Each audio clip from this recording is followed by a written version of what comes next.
Southeast Radio's Business Matters with Karl Fitzpatrick. Good morning, Carl, and thank you. My business days, if you like, began when I was probably not too far out of the womb. I grew up in a family business. It was very much part of my life as a youngster, as you can imagine. And to this day, I recognise in many of the family businesses I work with that scenario. There were 6 in my family. They were keen that we all were able to do our own thing if we wanted to. There was no obligation to come into that family business. So they were very great and forward thinking in that respect, I think.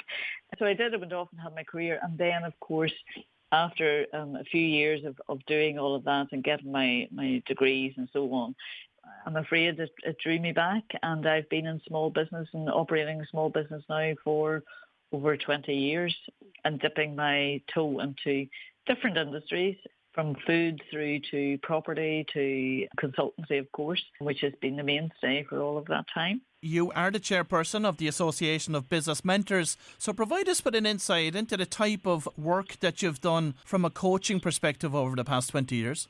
I call myself a business turnaround specialist, and I suppose the reason for saying that is that I'm often really working with businesses when they are at a crossroads. I always say business owners will bring me in to work with them when they're at some form of a crossroads, whether that crossroads is when they're starting out, or it could be when they're looking at a particular stage in the growth of the business, or indeed business owners exiting and trying to get out of the business and move on, or it's moving from one generation to the next.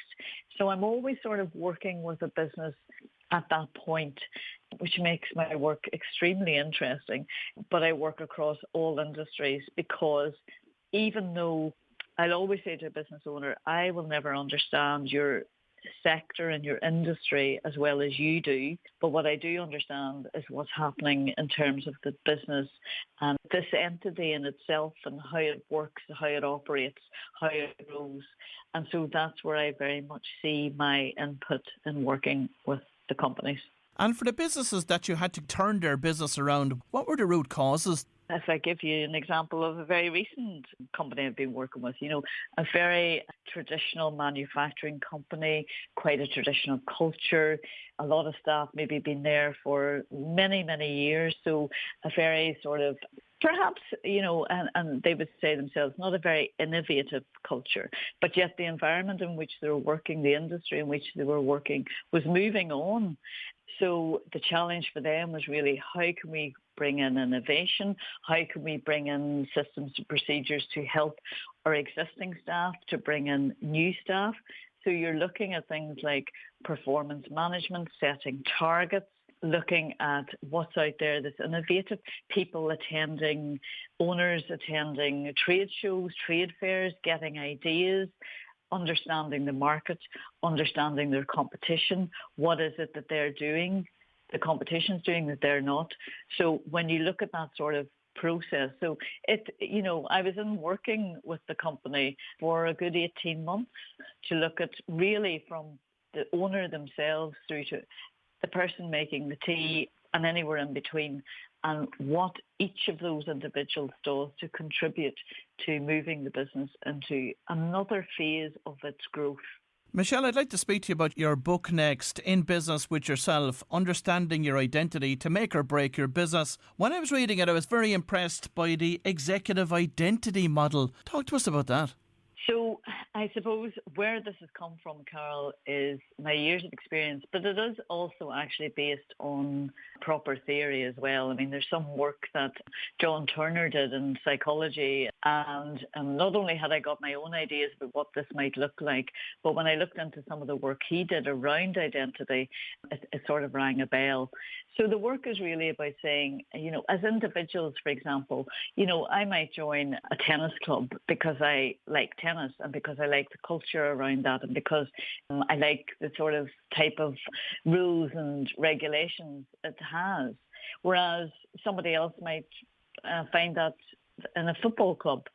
So we tend as individuals to link into where we see our commonality, where we see we identify. And I suppose what I've done is I've brought that into business ownership. And I think it's worthwhile taking our listeners through the 8 different business types to create an understanding of the most successful way to grow their businesses this morning. Let's start with the blue skyer and the dabbler. The blue sky, this is someone who comes to business with lots of innovation and creativity. Okay, so you're really thinking those that establish Facebook or Google or, so we're really looking at that creativity. And they're very, as business owners, small business owners, they're, it's all about the innovation. It's about the product. It's about seeing that grow. It's about getting others to see the potential of it. They're quite interested in investment. They're in that sort of high growth space. The dabbler, on the other hand, is someone who is, as it says on the tin, someone in business who has come to business with perhaps a little bit of money, but more importantly, skills to invest in business. So they could be retired, they could, be in that space.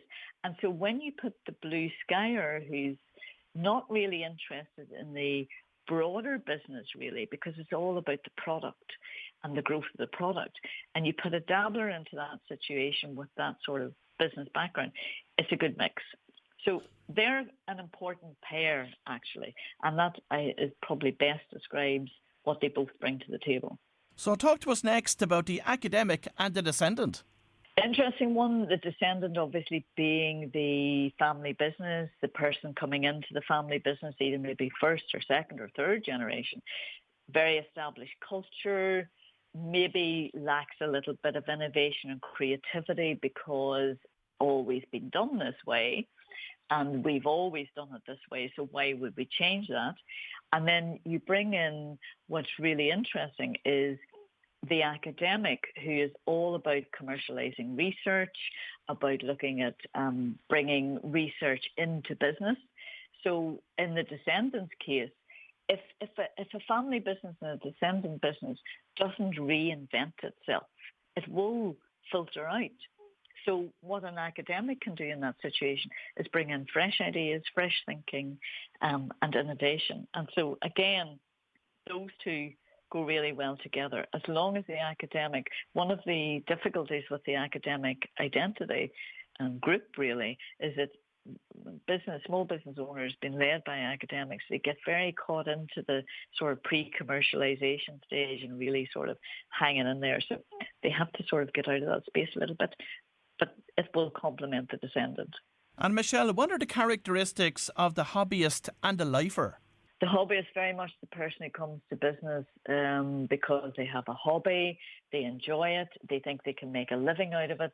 They maybe leave their job either on a part-time basis and gradually move their way into the business, or they just leave and set up. It's their passion. It's what they want to do, and they get all of their pleasure they get is out of other people, consumers who want to actually buy what they produce, and that's really important to them.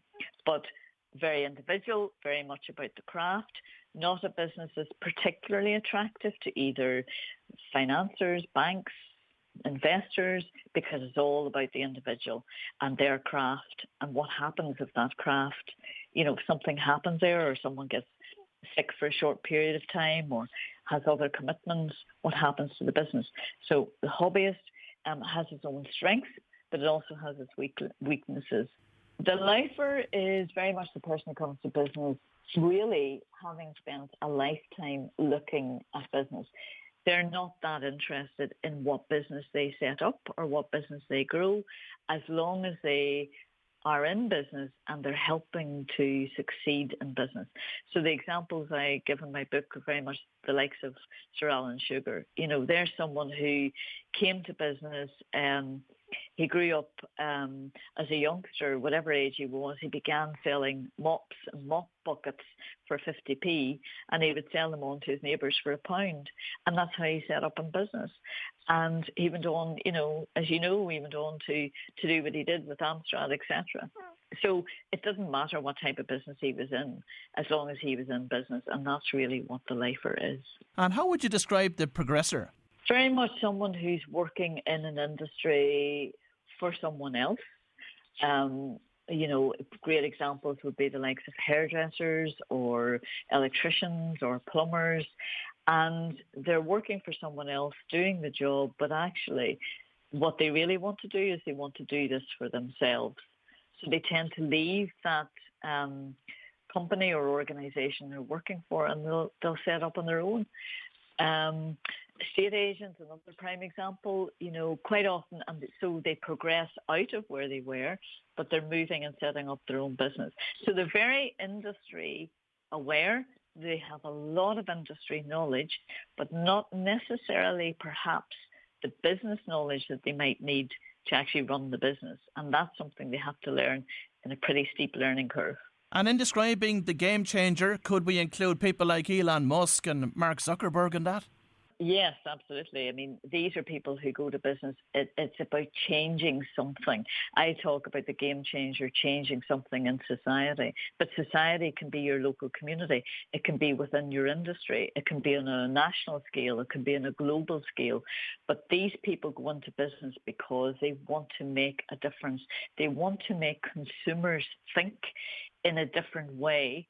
So it's very much about building a brand. And again, another example I give in the book is Anita Roddick in the Body Shop, and how she was all about fair trade and she was all about recycling. And this was in the 80s, this was way before this was even really on our agenda. So she was way ahead of her time. And it was all about that, much more so than actually about being a business per se. And Michelle, in recent times, you've developed a range of online programs for business advisors and for entrepreneurs. Provide us with an insight into those. So the programs are really revolve around the work and the model and the 8 types of entrepreneurial leaders that I have identified and championed. And so the programs are very much around that. So they're very relevant to small business owners, because in understanding the way that you behave, your identity, which links into how you behave, your attitude, your motivation, understanding those things for a small business owner and how they then build on their strengths, address the weaknesses in the delivery of the small business is really important. It's commercially important because it reflects on some of the commercial decisions that people make. A hobbyist may be much less commercial than a blue skyer. They're not looking for the investment of blue sky. So there's all of those things that come into play. And then for those who advise small business owners, understanding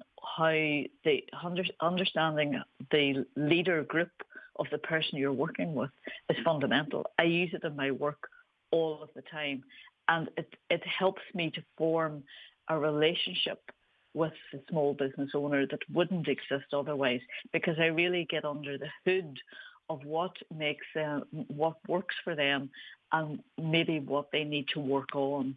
And by understanding the type of leader you're working with as a mentor, as an advisor, as a consultant, is hugely important. So my programs work around, they're delivered to both the small business owner, entrepreneur, and to those who advise those people. And Michelle, finally, burnout is a major challenge facing small business owners today. What advice have you got for them? Building a support network around you as a small business owner is hugely important, and it does absolutely get forgotten. There is also this perception among small business owners and the people who work alongside them that, they won't mind working, 20-hour days. In fact, that's what they like to do. You know what? It's not what they like to do. And in fact, they really need ways to move back from the business so that it doesn't become so all-encompassing in both their life, their family life, their home life. Being able to make a demarcation is really important. Southeast Radio's Business Matters with Karl Fitzpatrick.